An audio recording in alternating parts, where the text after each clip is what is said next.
So, Wedding of a Lifetime, to me, is a movie where you sit there and you're like, don't judge a book by its cover.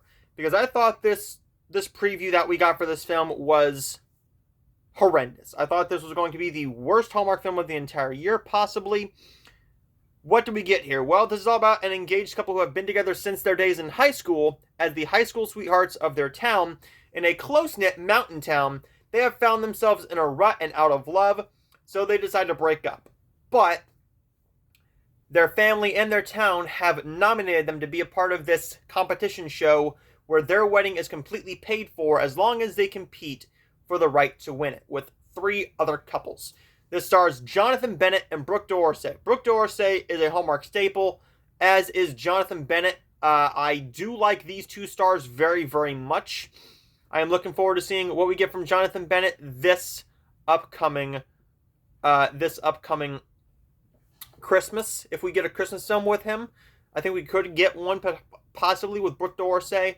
But Jonathan Bennett and Brooke Dorsey have tremendous romantic chemistry here. This is something that I was not expecting.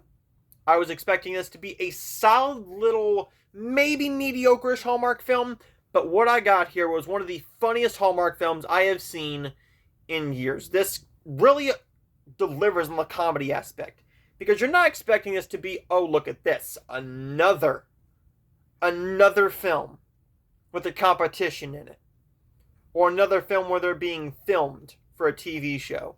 We've seen that happen before, and those don't work out very well. But what they do so well here is they deliver on the comedy aspect of it.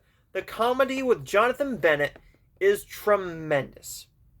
He's giving his all in this role. I think this is possibly his best Hallmark film thus far. I do like The Christmas House. I enjoy The Christmas House Part 2. I do have it coming on DVD on October 11th or 18th. I can't quite remember when it's coming out, but it's coming out one of those two dates. I think this is a tremendous Hallmark film. Is it one of my favorites of the entire year? Yes, it is. Is it as good as something like Rippin' Time or Groundswell, My Grown-Up Christmas List, Just One Kiss? It's definitely in my top 10, but it doesn't crack my top 5 right now. But this is definitely in the conversation for one of the best of the entire year. This is the funniest one of the entire year. The chemistry is there. What I did not really care for was that there was no real drama here with with one of the other couples that they do allude to. There was a moment where you're thinking, well, hey, this is going to go in a way of they're going to announce on air that they broke up or something like that. I thought that's where they were going to go, but there was also drama here where Brooke Dorsey was not sure whether she wanted to go through with this because, number one, they broke up for good reason. They were engaged for 10 years, and I get it. It takes a lot to plan a wedding, but 10 years engaged, and you were dating for that long.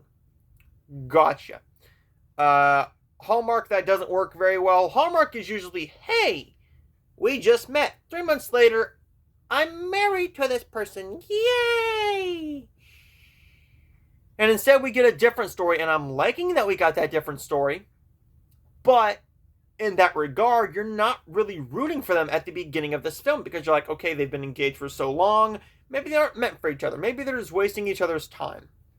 Once you get into the competition, you see there's tremendous romantic chemistry. He's actually remembering things about her. This is a really nice romance story that delivers on comedy as well.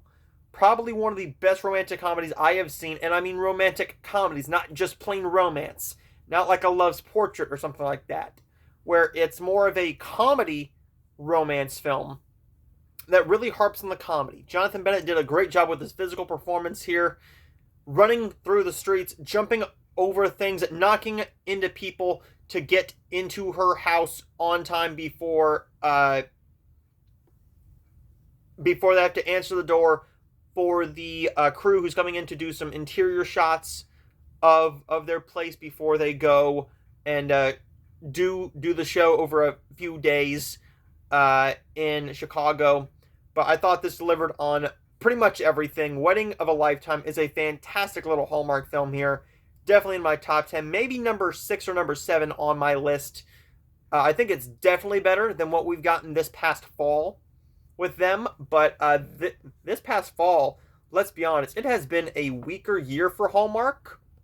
In that regard, Hallmark has not done a great job with these fall-themed films thus far, but we're going to get into a portion where we're all going to be sitting there and be like, okay, this is fall. This is a fall Hallmark film.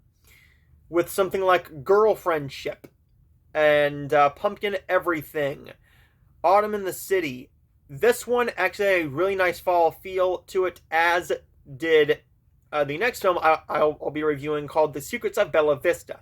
But there is that one, guys. I will show you guys next time. I'm going to give Wedding of a Lifetime an A-. I really did enjoy this one. It was a nice little surprise, but how will the next weeks shape up? Well, we're going to look at that, and check out my last review, which is going to be for last week's Hallmark Movies and Mysteries film, To Her With Love, as well as my upcoming reviews this week. I will show you guys next time.